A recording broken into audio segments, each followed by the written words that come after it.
Hello everyone. So in today's lecture we are going to define convex set, and as I said that this convex set and convex functions are very important topics in the theory of optimization. So let's see how we can define convex set.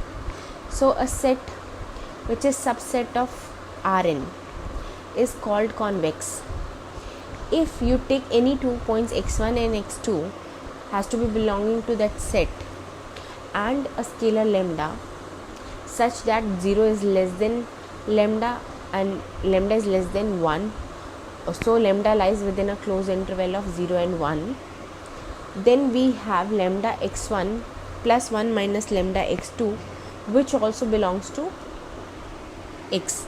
Now what does this definition means? So this definition means that if you take any 2 points x1 and x2 from the set X and take the line segment joining x1 and x2,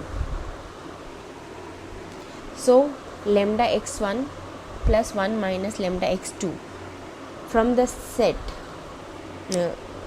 where lambda is in the closed interval of 0 and 1 denotes a line segment joining x1 and x2. So if you take any 2 points x1 and x2 belonging to x and take a line segment joining those 2 points, then the line segment will entirely lies within that particular set. Now this sometimes we call it as a convex linear combination of or x1 and x2 called as a linear combination, convex linear combination. So let us look at some example. So here are some couple of example of convex set. Now you can think of convex set as following: that along the boundary, suppose you put a wall along the boundary, okay, and if you put a wall and then consider 2 points in the set, then any 2 points, every point should see any other point, x1 and x2. If I consider 2 points, every point should see another point of the set directly through a straight line path. And if you take any 2 points here,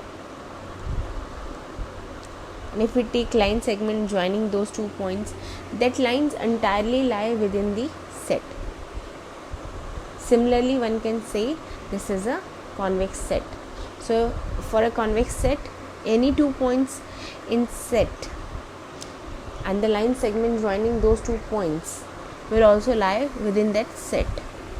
Okay, similarly here if you will see, if you put a wall, any 2 points can see each other and the line segment joining those 2 points will also lie within that point. Anywhere you will take it, everywhere it will be possible. Okay, now we will see some example of non-convex set. So on the left hand side you will see that if you take any point, this point and this point, so the line segment joining these 2 points doesn't lie entirely within the set, although some part of it lie, but not the entire line segment should lie within the set. So if we again go by the earlier geometrical interpretation, suppose if we put a wall around the boundaries of the set, and then this point will not be able to see this point, this point will not able to see this point because of the wall. Similarly, this is not a convex set because the line segment joining these 2 points is not entirely within this set. So these are the example of non-convex set. So here is one more example. So let us consider the set of points in 2-dimensional space, x1 and x2, where x2 is nothing but x1 square. So this is the set of point which is shown by the green curve. So this set is not convex because if I take a point here and take a point here and the line segment joining them doesn't is not a part of set. So these are some example of non-convex set. So for convexity, what we need is, for convexity of a set, what we need is that the line segment joining any 2 points of the set should lie entirely within the set. Okay, so this is how we define convex and non-convex set. In next lecture we will see the properties of convex set.